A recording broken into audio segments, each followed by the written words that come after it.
Chaim Potok was a rabbi and best-selling author, and he holds the legacy of bringing Jewish characters and settings into a wide mainstream audience. I myself have read two of his books, his most famous book, The Chosen, and also My Name is Asher Lev. And the latter of these two I believe to be one of the greatest books ever written about what it is to be an artist. As someone who myself care very much about the arts and expression, it is just an incredible insight into being an artist, and everybody should read it.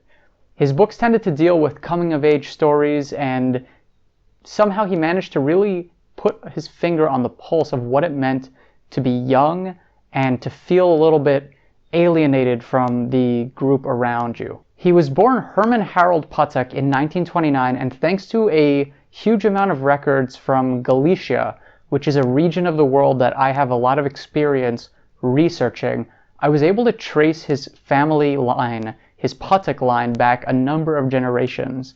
And so that's what I'm going to share with you today. I'm Yonah Paley, and I believe genealogy is fun. Today, we're going to be taking a look at the family of one of the great authors, Chaim Potok, to see if we can try to trace his last name back as far as we can.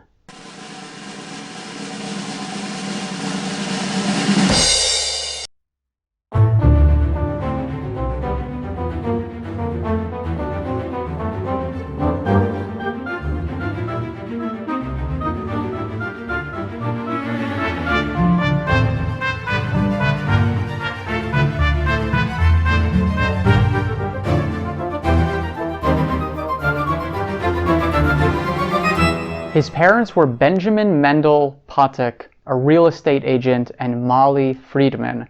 And already from finding Benjamin's ship manifest as well as his petition for naturalization, I was able to figure out that the town that he came from was called Tartikiv in modern-day Ukraine, formerly in the province of Galicia, which, as I talked about at the beginning of this video, is an area of the world that I am very familiar with. So I immediately turned to JRI Poland and Gesher Galicia in order to try to find records from this town. On JRI Poland, I was able to find Benjamin Mendel's 1895 birth record, where his parents, Shimon Potok, a merchant, and Bela Strom were living, and it says that he was actually born in Bobiatin, which is a village located very near to Tartikiv. So I'm not 100% sure if the family was from Bobiatin or Tartikiv. Some of the records say the former and some say the latter, but what I think is probably the case is they probably lived in Bobiatin, but all the records were kept in the other town, in Tartikiv. This is really common for really small towns where you have a couple of little villages right near to each other. Maybe one of them keeps the records and then the other one is just a place where people live. Shimon came to the US in the same year as his son, in 1920, and he resided in New York for around a decade before his death.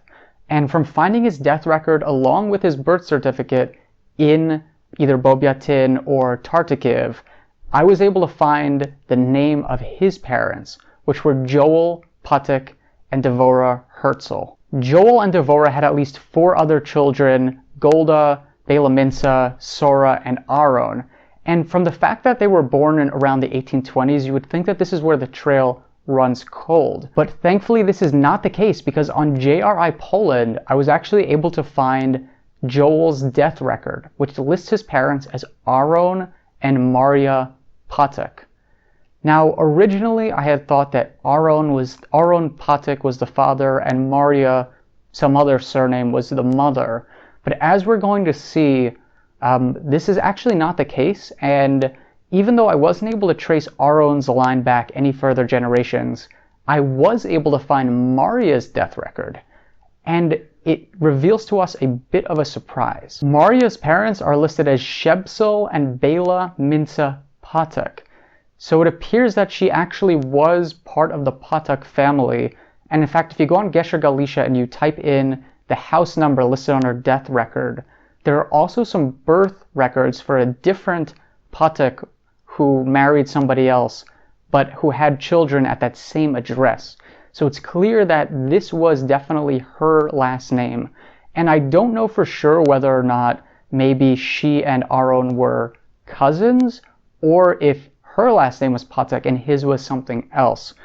Because we don't have anything further back on our own, that I'm not sure. But what I do know is that Shebsel and Bela Minsa, they were born probably sometime in the 1700s, and this takes us back 5 generations on Chaim Potok's line, which is quite far, and I wasn't expecting it really to all of a sudden go along one of the mother's lines. So this occasionally happens in this region where you'll have cousins who marry each other, or, it was like shortly after people started even taking on surnames, so a lot of times they didn't follow the same kinds of naming patterns that we're used to in the modern day. So yeah, that's pretty good. Being able to get back to the 1700s on a line, and even to find some records, even if we don't know how we're exactly related to them, from the 1810s, is quite impressive for this region of the world.